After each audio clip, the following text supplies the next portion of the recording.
Yeah, Alok. What last lecture's questions? Yeah, Alok, what was your question?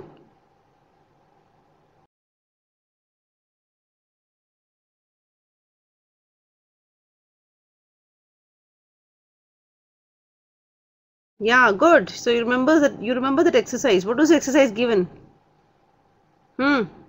Identify some of the. We have completed the previous chapter, yes. Stars, Google, Reliance, Apple.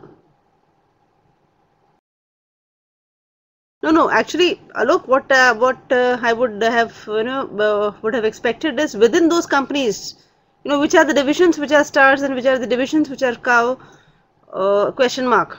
For example, Reliance has so many group companies under them. So which would be the ones which can be called as the question marks and cash cows and stars and.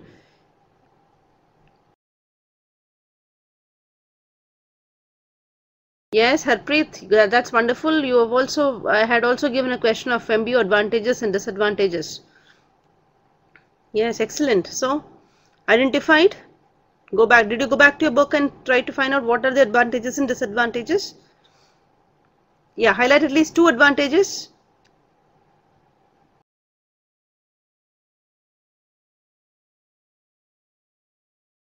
Alok, are you highlighting? Are you? Have you looked at some of their cash flow? Sorry, their profitability, and then you group them under cash cows. Okay, good. But within what I would expect is now within their within the company itself, there are so many products which can be categorized into those blocks, into those blocks, and then companies decide on whether to continue with the product, go in for an innovation, or sell off a division, or maybe close down a division. Yeah, true. Can you highlight two advantages of MBO? Two advantages of MBO.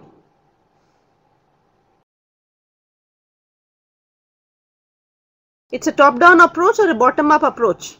What is it? Top-down means with the organization just identifies its goals and objectives and asks the organization, people, employees to fulfill those objectives. No, Harpreet, it's also a bottom-up approach because there's a lot of division. There's a lot of communication, discussion, review, monitoring, feedback that happens in the approach. So it's also a bottom-up approach. Because once the corporate goals are identified, it is given down and down below, so that each one contributes in the fulfillment of the vision. Yes, it's a result oriented planning, and that is why it is widely practiced and appreciated. The next best that comes close to MBO is the Balanced Scorecard. Yeah, why do you think employees are motivated? Yeah, because there's a lot of communication happening, and people, the employees feel that discussion is happening and they know where the organization is heading. There's a constant review, monitoring, higher accountability. And what is the disadvantage? What is the disadvantage?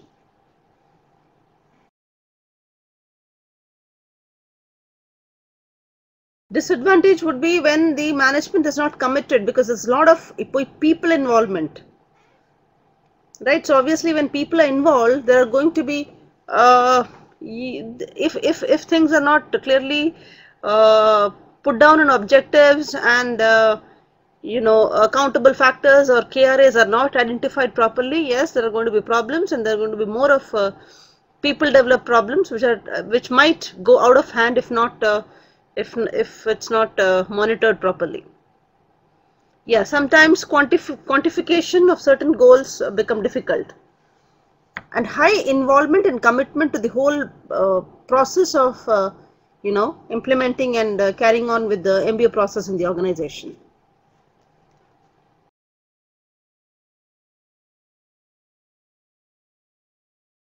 Yes, Monica, KRAs are very, very important. We call it as SMART goals, where the goals are, specific, measurable, achievable, relevant, and time bound. Yeah, because when you I mean, most of you who are working, you know that when you're working, you carry out so many tasks, so many activities. Some would be part of your job description, some might not be. And when you specify KRAs, those are the KRAs where I'll be measuring you, where an employee would be measured upon. Yeah. So that is where KRAs become significant in a employee's activity.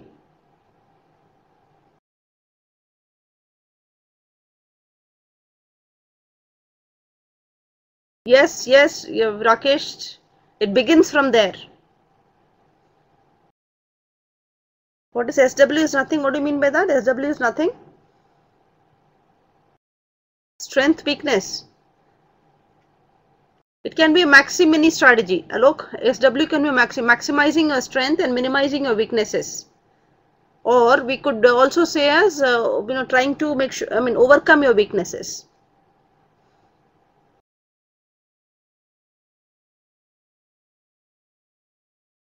I think if I've left something last class, that was decision making. Let me see if I can touch. I'll touch upon that today.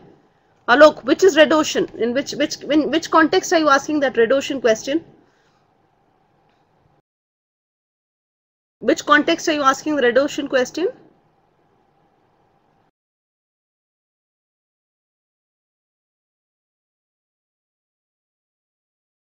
Okay.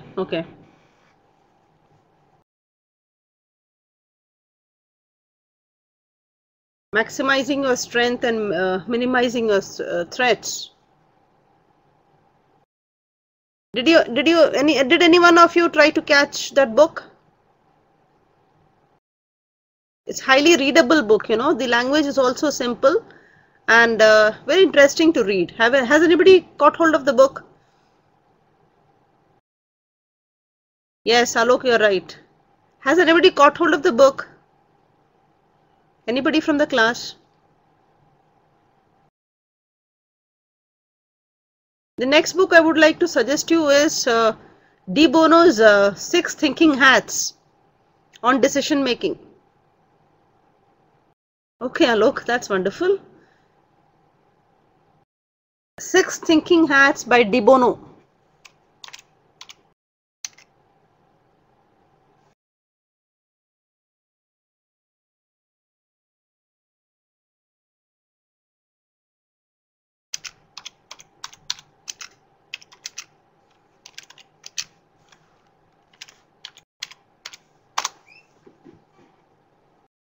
This is a book on decision making, and I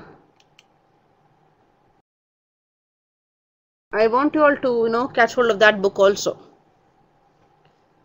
The Blue Ocean Strategy. So the other book which I recommended was to read Blue Ocean Strategy.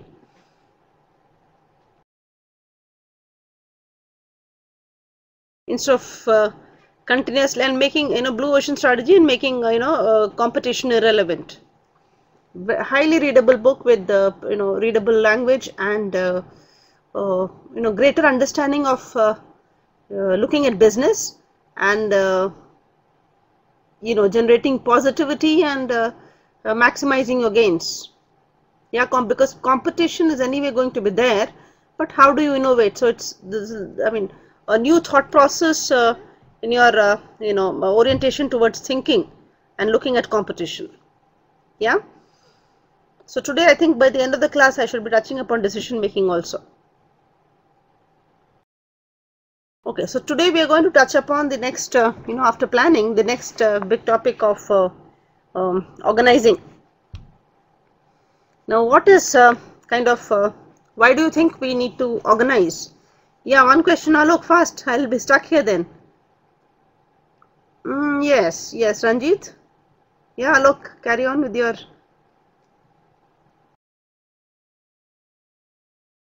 Page 94.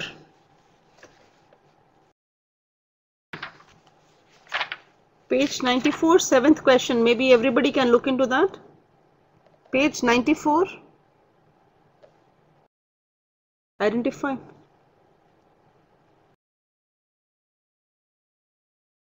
Oh, this is something which you could have sent me on a mail. I could have done that and brought in across. It's completely a marketing analysis question, looking at competition, looking at the various products they have. And in fact, recently one of these organizations, I don't remember whether it's Honda Motor or Hyundai, who has come out with their plans of the number of units and the markets they are going to concentrate and the product they are going to concentrate on. Yeah, he is referring to question number 94. Can anybody pick up this and because it can't be done immediately. We'll have to look into some data analysis and market feedback, competition before we do some kind of a prediction or projections. Yeah, it can be discussed, but the point is not immediately. We need some kind of a data analysis there. Never mind, we'll pick up this question for next class.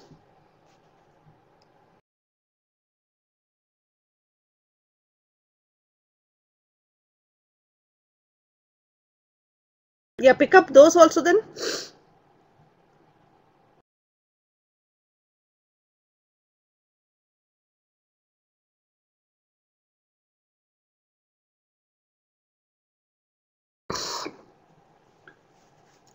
Okay, let me begin today's topic of organizing. You type the questions, Alok, I'll take note of it. Question 2 on page 93. Can everybody see that? There's another question, 2 on page 93.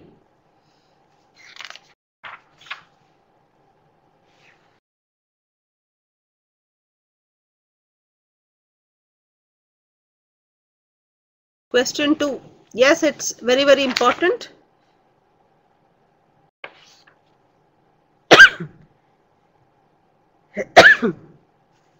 Sorry. Yeah, it's important, but then again, because without planning, even an organization might not necessarily be making profits, but it has certain contributions. It decides, it exists to create some impact in the economic environment. It could be social, it could be political, or it could be some legal objectives, but then it is kind of catering to some objectives in society.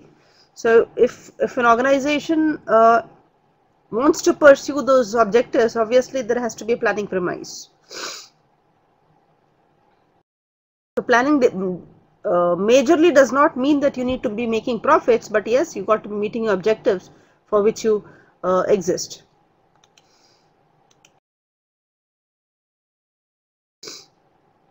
So the expectation from this chapter is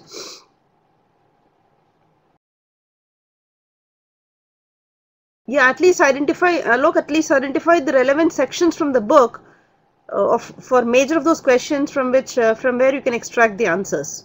And in some questions, you might not get in direct form, but yes, you can apply those theoretical aspects and pick up cues from the market.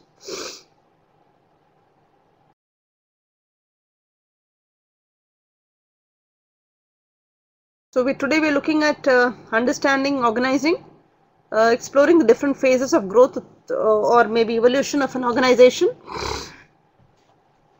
We are also looking at these design, structure and departmentation, understanding span of control and comprehend line and staff function, exploring employee empowerment, centralization versus decentralization, understanding the role of culture. Organizations can be structured in a variety of ways. Some organization might have simple structures, whereas some could have very complex structures. Some could have loose structures and others could have tightly organized. The structure of an organization is an indicator of how an organization with the deals with the forces in the environment. especially when you talk about environment, we are touching upon market and technology. The external and the internal environment also impacts on the designing of the structure in an organization. The concept of organizational design can be best understood within the context of the definition of organization and concept of organizational fit. So, can anybody define what is an organization before we get into organizing?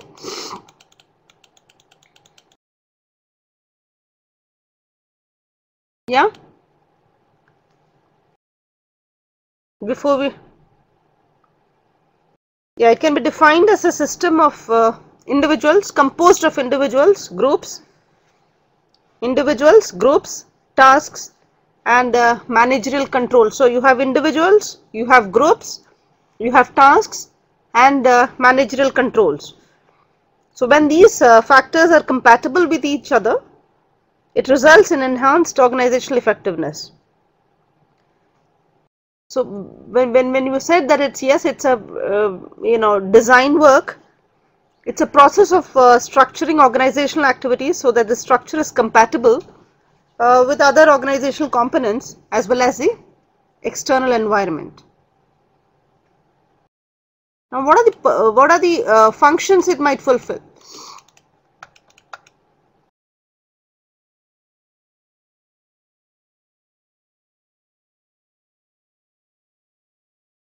So, the second point here also discusses about work,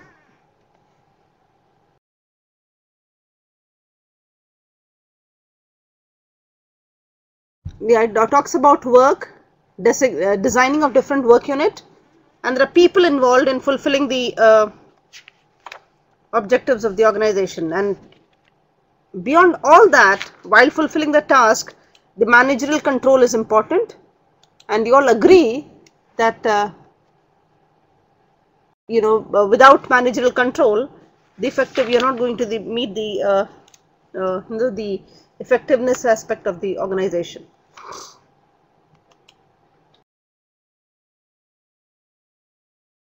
Now, you come across the word organizational design. That's something which you come across this chapter as well as while you are in an organization. It helps to focus on organizational objectives. How? The structure of an organization is an indicator of the way the activities of an organization are defined so as to achieve the organizational objectives. It helps to divide the organizational activities into various groups. It's divided on the basis of concept of division of labor, which is concerned with the extent to which the jobs are divided to permit some degree of specialization. Yeah, so you have HR, you have finance, you have marketing, and yet, with the specialization of labor, or maybe classifying them into different groups, there is an integration function where all these units are brought under control of a single manager, or maybe a single manager director, vice president, or maybe a general manager operations.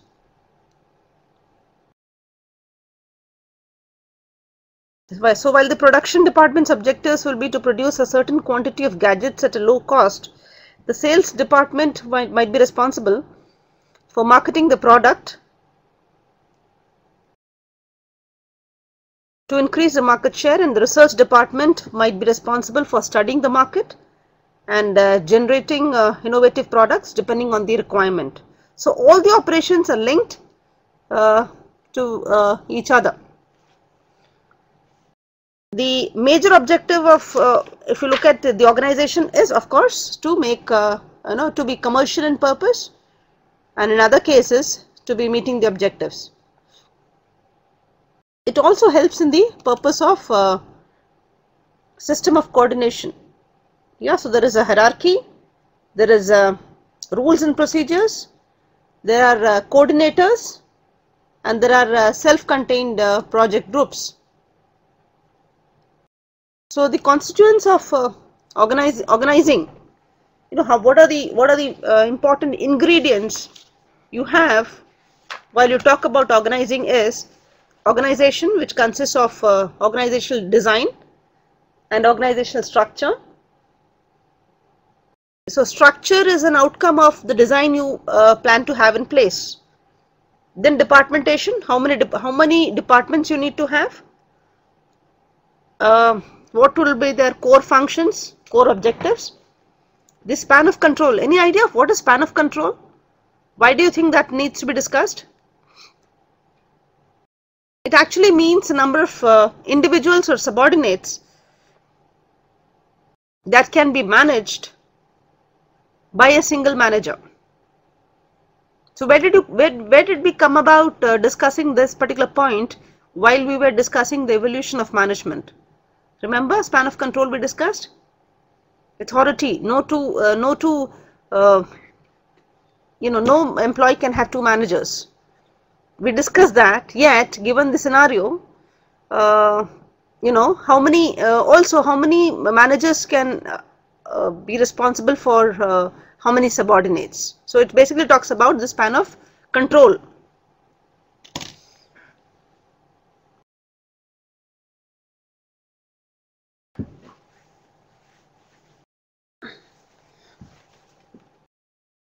No, Ranjit will come to all the various structures. Just give, let's proceed gradually. So span of control basically talks about the number of subordinates a manager can have, and it could be based on factors like the nature of task, the competency of the manager and the subordinates. Why do you think competency is significant here? Competency of the manager and the competence or maybe the willingness of the subordinates.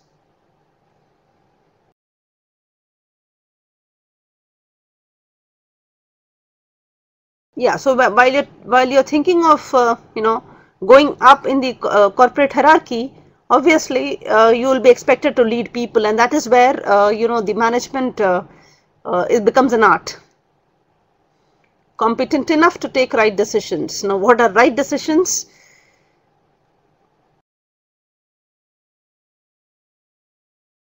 Yeah, decision which our Prime Minister took recently, right? That's a right decision or a wrong decision. Now, that's why I thought I'll take decision making today itself, because in this context it becomes effective to discuss that. Okay, there's somebody who says it's a wrong decision. Okay, let's not deviate from the current topic right now. We are also talking about, while we're talking about organizing, we are also talking about the employee empowerment. What does the concept of empowerment highlight here? Again, autonomy and the decision making responsibility that you give to an employee. No, Neha, I think others can hear me. So we are talking about centralization and decentralization here. So basically this particular concept, centralization, how much of authority is dispersed among employees. So when you're talking about centralization, the dispersion of authority is there or less? Is not there. Dispersion of authority in centralization? Not there, or it is minimal to all the extent possible. And when you talk about decentralization, what happens? The authority and decision making is widely dispersed. Clear? So how much of it should be allowed in an organization, something which individually the organizations needs to take a call, and the design would lay implicit on that. Then you have the concept of power and authority. It kind of delineates the role of importance of power and authority in undertaking a managerial effort in organizational group setting. So who is having what kind of power and how much of authority is vested in in that particular role. Employee empowerment can be decentralized by dispersion of authority and power, authority in decision making, and also giving power to people. Now, for every decision, you don't need to go and refer back to the to the manager. How much of it is allowed in the organization? We have some examples there in the book also. Then you have also the concept of delegation, which is a process of getting a specific thing done through others by assigning them a specific responsibility and adequate amount of authority. So you, in the whole employee empowerment concept, we are talking about the power and authority being dispersed with responsibility. Delegation, when you use the word delegation, the concept of responsibility also comes along, because you need to be accountable for the decisions you take. Yeah. Then there is a concept of organizational culture, which is any decision and any role efficacy is defined by the culture in which it operates. It's something which cannot be penned down, or which is highly visible, but yes, one can experience, and by the various behaviors displayed by the people in the organization, you understand what the organizational culture is all about. And the employees might accept it and resist the changes that is being brought in the organization. Yeah, so checks and balances, Ranjit, because one needs to be responsible. You can't delegate and then go over and forget about it. So while you're organizing, while you are empowering, while you're delegating, or maybe trying to see whether we need to have a centralized authority or a decentralized authority, the first and the foremost important thing is to look at is reviewing of strategic and operational plans. Why do you think one needs to review these strategic and operational plans?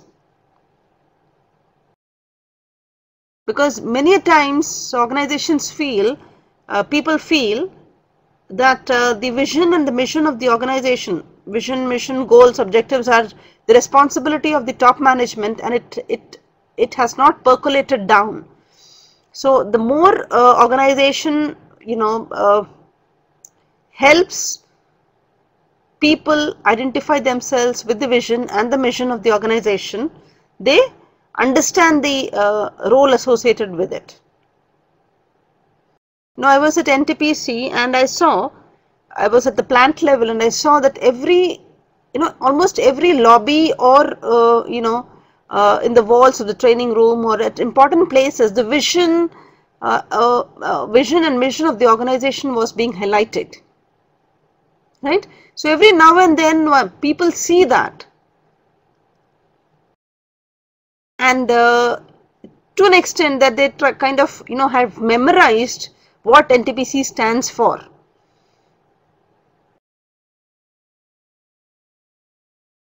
So it's highly imperative that the top management initiates the organizing process after having considerable understanding of the factors that are likely to affect the outcome of the organizing process. So what are the strategic objectives?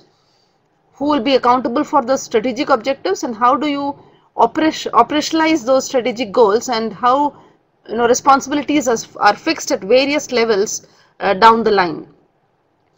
Then the second step could be determination of activities to be performed to implement the plans. Can you all go to page number 141 and see what's being discussed there?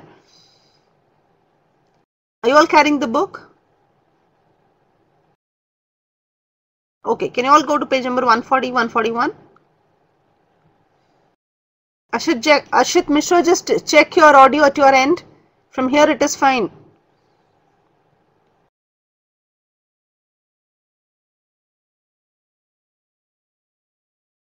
Yes, so the second step is about determination of the activities to be performed to implement the plans.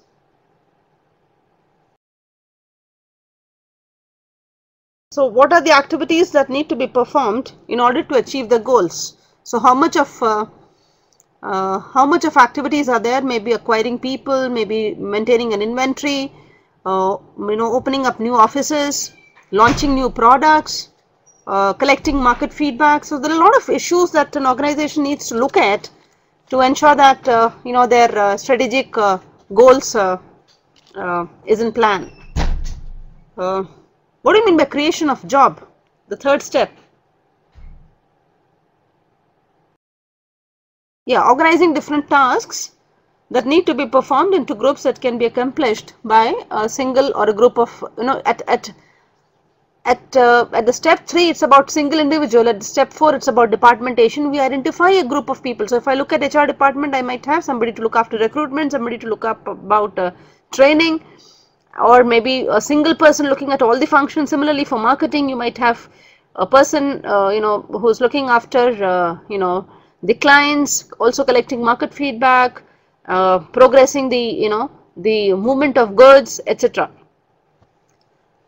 Now after that specialization or after the division of work, you look at the organization structure. How do you coordinate? How do you integrate? You studied this function of in mathematics way back when you were in class 9, integration and differentiation, right? Remember that? Differentiation and integration. How many of you were good at it? All of you? What was the intent of differentiation? Anybody? What was the intent of studying differentiation? Okay, you studied in 11th. I remember having studied in 9th and 10th. What was the no, I am not asking the formula. What was the intent of studying that?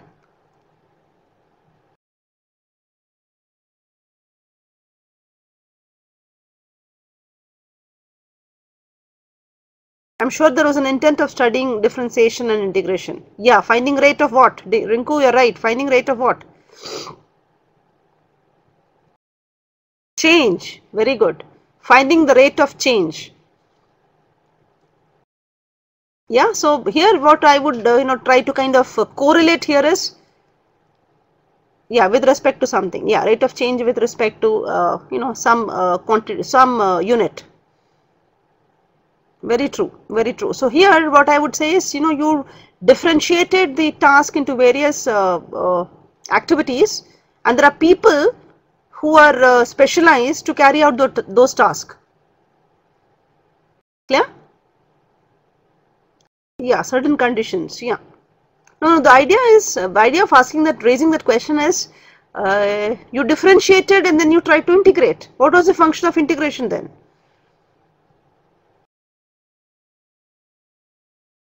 What is the purpose of intent of integrating then? Yeah, summation and yeah, alignment. Excellent. That's the right word, alignment. So rate of change, you needed to align those activities to achieve the goal. Yeah, so you differentiated the task, you brought them together. There is people specialized to carry out the task. You now you bring them together and fulfill the objectives. Last step, if you see, you are looking at determination of authority, right? So you have now a lot of products and occasions where you come across and find that if you have any product with X, if you have any problem with X product, please write back to so and so. And now of late what I'm seeing is a lot of email IDs being generated, and there's somebody who is monitoring all that. When you're viewing a channel, I'm sure you would have seen that while you're viewing a channel, there is a content. If you have any content discrepancy, you are expected to come back, right? So there is an authority who is monitoring that. And while you are also consuming a product. Okay, thanks Alok. While you're consuming a product or buying a product, or you have any problem with after having bought a product, you immediately look at whom can I get back to. Yeah, I have instances where people ask, can I talk to somebody senior in that department, right? So that organizational structure basically looks at the authority there. So responsibility has to be fixed there. Yeah, so we are avoiding so much of chaos by having a structure.